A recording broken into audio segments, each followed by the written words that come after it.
ښارونه تړل شوي، کوڅې تشې دي. ښاریانو د کرونا ویروس خپرېدو له ویرې ځانونه په کورونو کې قرنطین کړي.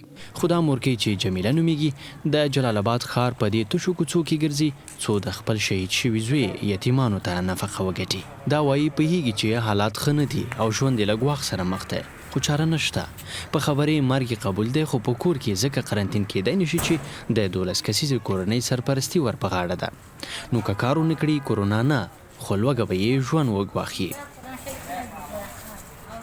راوځم دا سپارې نه کوم قرآن شریفونه شکرانه کوم خپله چې ونه کوم سرپرست خو زه نه لرم، یو بل کار څوک نه لرم چې بازار ته راوځم نو یو بل وایي چې ترور څنګه څه مشکل لري، خو زه دا مشکل لرم چې د یتیمانو ته مزدوري وکړم، یو کپه ډوډۍ وګټم. جمیله کتابونه خرڅوي او په خپل کار او کورنۍ ته په نفقې ګټلو ویاړ کوي.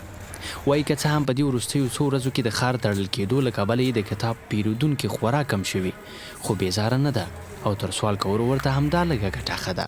زه چې 15 روپۍ وګټم که ما ته ډېر شی ده او زه چاته لاس نه نیسم او زه چې سوال باندې زه شرمېږم، په هغه باندې زه شرمېږم چې چاته زه ووایم چې خدای دې وبخښه ماته یو 15 روپۍ زکات راکړه چې زه یتیمانو ته زه ډوډۍ واخلم یا جامه پرې واخلم یا دوا پرې واخلم.